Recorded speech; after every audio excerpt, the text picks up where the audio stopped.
Hi, Matt with eTrailer. If you have a 2016 Volvo XC90 and you're looking for something that's going to have a nicer look to the top of your roof and it's just going to be really easy to work with, then the Thule Roof Rack is going to be a great option for you. So let's check it out. Now this one, like many other roof racks out there, is going to be perfect if you're trying to save some space, whether you're running out of room in your back hatch area or you just want to carry those longer items. Really, if you're trying to carry any boxes or baskets, it's great for that, or even bike racks, kayaks, or skis. This is going to let you carry a wide variety of different products up here. Now, what I like about it though is it's really easy to use. You actually have this end cap that opens up so you can load your accessories on here a lot faster, and it's only going to use one bolt to hold it in place. So just in all, it's a really simple design to use to get on and off your roof. But it's also important that you check your roof to make sure that this exact kit is going to work with you. So you need to make sure you do have a raised rail, and the way you can check is if you can get your hands completely around that rail or underneath them. If you can do that, this is going to be a kit for you. Now if you can't, you can only grab it, then you have a flush rail, and if you don't have any rails whatsoever and it's just flat, then you have a naked roof option. You can also just plug in your vehicle's information into a fit guide to find the right kit for you. This kit will be made of two parts. We're going to have our 50-inch crossbars on top, and below that we're going to have the towers. Now if we focus just on the crossbars, they will have this arrow shape to them. That arrow shape is going to help them be more aerodynamic, so it reduces wind noise. Something else that's going to reduce wind noise is this T-channel at the top with the rubber strip. That rubber strip is going to prevent wind from entering, and it's going to prevent any debris from getting in there either. And what this is really protecting is that T-channel. That T-channel is going to be used for T-channel accessories, and that really comes in hand if you have a certain type of clamp that just doesn't wrap around your crossbars very well, or you want to place it at a point like where your tower is, then you won't be able to get your clamp on accessories there. Instead, a T-channel accessory is going to be the much better option for you. And like I said earlier, we're going to have this end cap that opens up so you can more easily take those items off and on. And then we're going to have this tower at the bottom, and it's going to have this end cap. And I like it because it kind of gives us more of a clean finish as opposed to some other options out there. Really easy to open. All I have to do is push on that. I can remove this. And as you can see, there's that one bolt I was talking about. Really easy design. This not only tightens this to your rails, but also tightens your crossbar to your tower. So it's a pretty smart design. And you notice we do have that lock core. This is just a plastic one, a placeholder. So if you want to invest in a metal one, then you can do that later on. Now we can talk about the fitment we're getting right now. And this is pretty okay. It's better than some other options I've seen out there. But what I'm not a fan of is this gap right here. You might have another gap somewhere else, but this is the largest one that I see. That could also create some wind noise when you're driving down the road.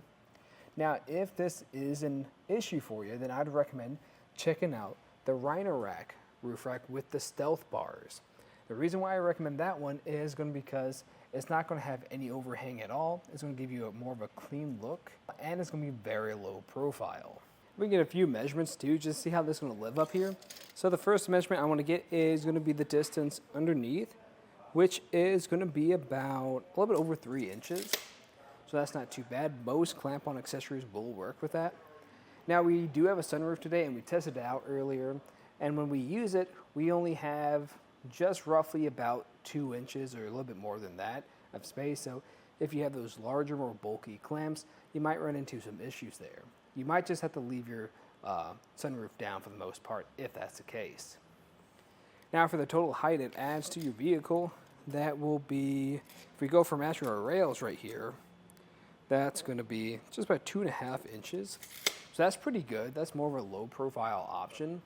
Now what I still recommend doing is just taking the total height of your vehicle, your crossbars, and then anything else on top of that, just so you know what areas you can make it under.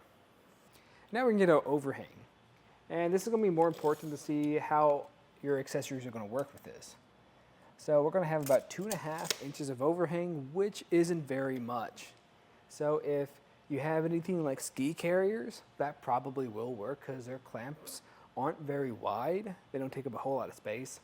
Now, if you have anything like a kayak carrier, that is going to be a lot larger and probably will not be able to fit at this very edge. So if you're carrying those items like kayaks, then I might go with maybe either a longer bar.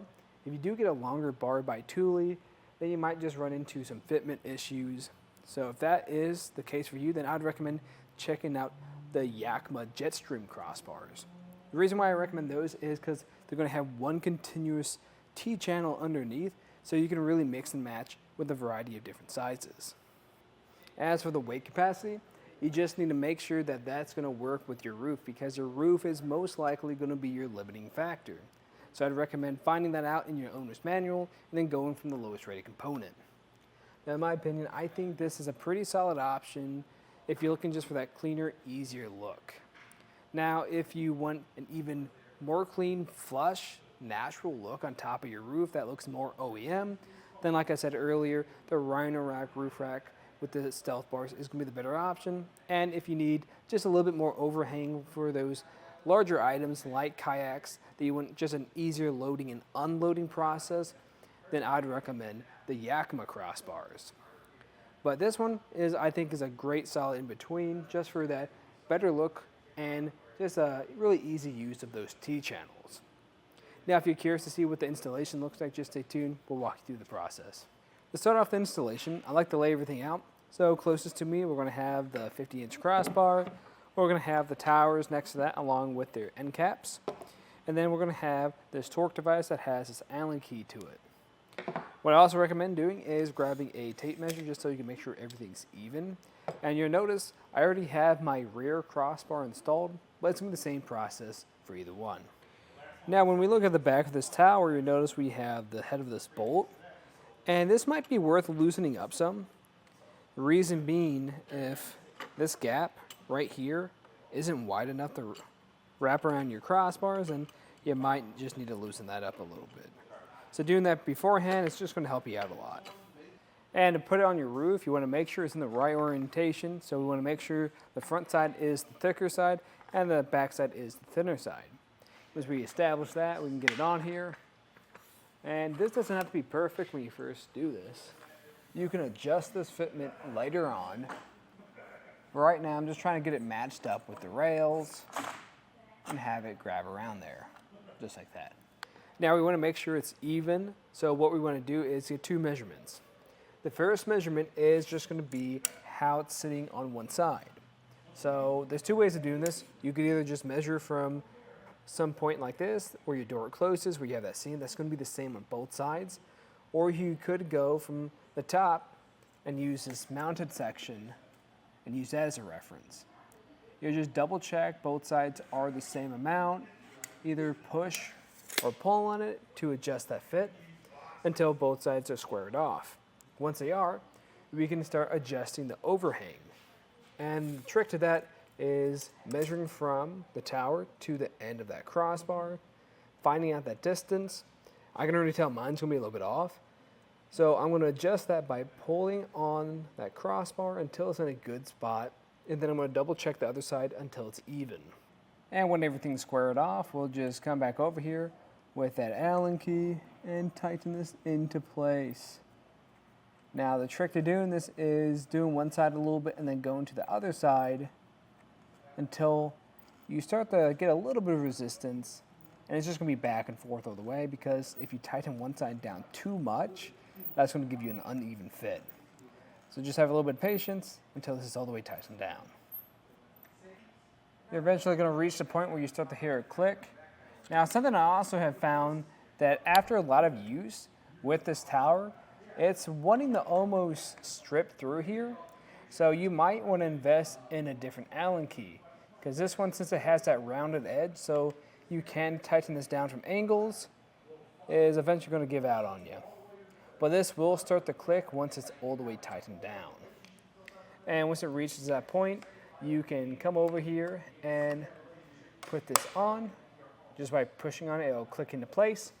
And this is a good point where we can come by, just kind of pull on it to make sure the thing feels pretty good. And if it does, you can take it for a ride and load it up with whatever accessories you have. But that was just a look at the installation and some of the features of the Thule Roof Rack. on top of our 2016 Volvo XC90. I'm Matt. Thanks for watching.